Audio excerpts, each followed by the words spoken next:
राधे राधे, जय श्री कृष्णा मेरे प्यारे भक्तों। आज की इस वीडियो में आप सभी सुनेंगे पुत्रदा एकादशी व्रत की कथा और महात्म को।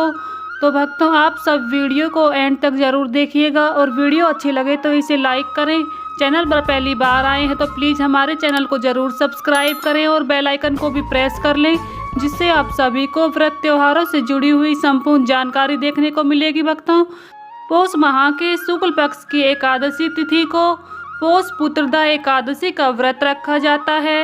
इस साल 21 जनवरी को पौष पुत्रदा एकादशी का व्रत रखा जाएगा। आपको बता दें कि यह व्रत भगवान विष्णु को समर्पित है। इस दिन व्रती एकादशी व्रत रख भगवान विष्णु और माता लक्ष्मी की पूजा करते हैं। यह व्रत निसंतान और नवविवाहित महिलाओं के लिए संतान प्राप्ति के लिए पौष पुत्रदा एकादशी का व्रत करती हैं।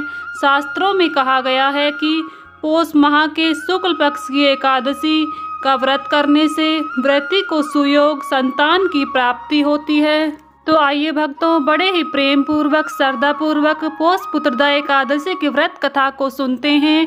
तो बोलिए श्री हरि विष्णु जी की जय।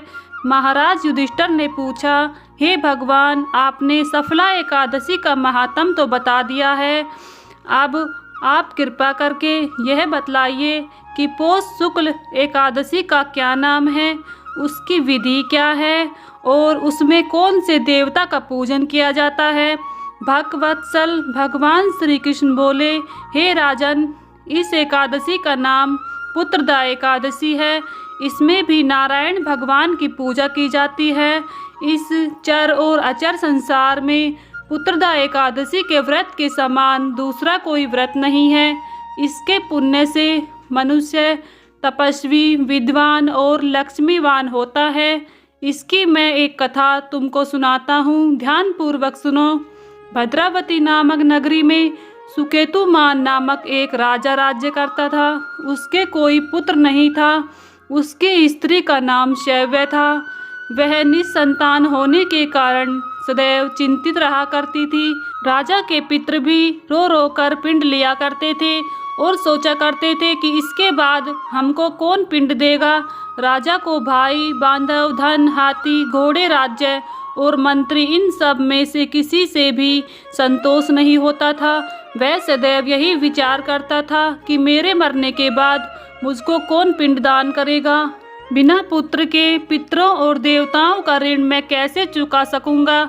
जिस घर में पुत्र ना हो उस घर में सदैव अंधेरा ही रहता है। इसलिए पुत्र उत्पत्ति के लिए प्रयत्न करना चाहिए। जिस मनुष्य के पुत्र का मुख देखा है वह धन्य है। उसको इस लोक में यश और परलोक में शांति मिलती है, अर्थात उनके दोनों लोक सुधर जाते हैं।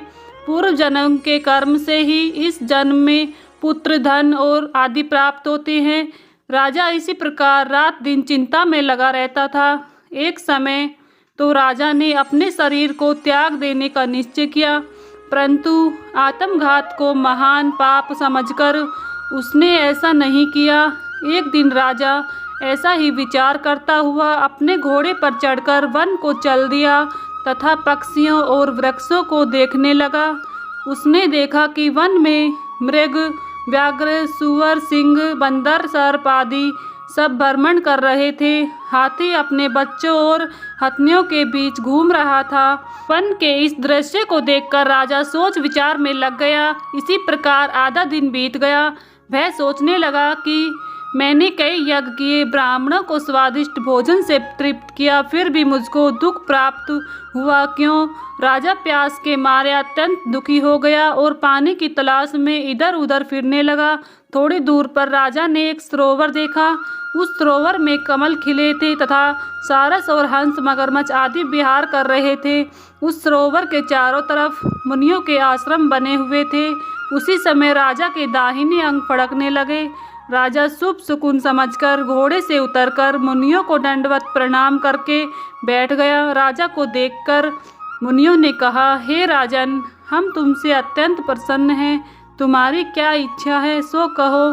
राजा ने पूछा, महाराज, आप कौन हैं और किस लिए यहाँ पर आए हैं, कृपा करके बताएं। मुनि कहने लगे, हे राजन, आज संतान देने वाली पुत्रदा एकादशी है। हम लोग विश्वदेव हैं और इस सरोवर में स्नान करने के लिए आए हैं। यह जानकर राजा कहने लगा कि महाराज, मेरे भी कोई संतान नहीं है। यदि आप मुझ पर प्रसन्न हैं तो एक पुत्र का वरदान दीजिए। मुनि बोले, हे राजन, आज पुत्रदा एकादशी है, आप अवश्य ही इसका व्रत करना। भगवान की कृपा से अवश्य ही आपके घर में पुत्र होगा। मुनि के ऐसे वचन सुनकर राजा ने उसी दिन एकादशी का व्रत किया और द्वादशी को उसका पारण किया। इसके पश्चात मुनियों को प्रणाम करके महल में वापस आ गया। कुछ समय बीतने के बाद रानी ने गर्भ धारण किया और 9 महीनों के पश्चात उनके एक पुत्र हुआ। वह राजकुमार अत्यंत सूरवीर, यशस्वी और प्रजापालक हुआ। श्री कृष्ण बोले, हे राजन, पुत्र की प्राप्ति के लिए पुत्रदा एकादशी का व्रत करना चाहिए। जो मनुष्य इस पुत्रदा एकादशी का महात्म पढ़ता है अथवा सुनता है, उस मनुष्य को स्वर्गलोक की प्राप्ति होती है। तो बोलिए श्री हरि विष्णु जी की जय। यहीं पर पुत्रदा एकादशी व्रत की कथा समाप्त होती है। तो भक्तों, आप सभी को पुत्रदा एकादशी की कथा कैसी लगी? अच्छी लगी है तो प्लीज़ वीडियो को लाइक करें और चैनल पर पहली बार आए हैं तो प्लीज़ हमारे चैनल को ज़रूर सब्सक्राइब करें और बेल आइकन को भी प्रेस कर लें, जिससे आप सभी को व्रत त्योहारों से जुड़ी हुई संपूर्ण जानकारी देखने को मिलेंगी। भक्तों, मिलती हूँ नेक्स्ट वीडियो में, तब तक के लिए सभी को राधे राधे, हरे कृष्णा।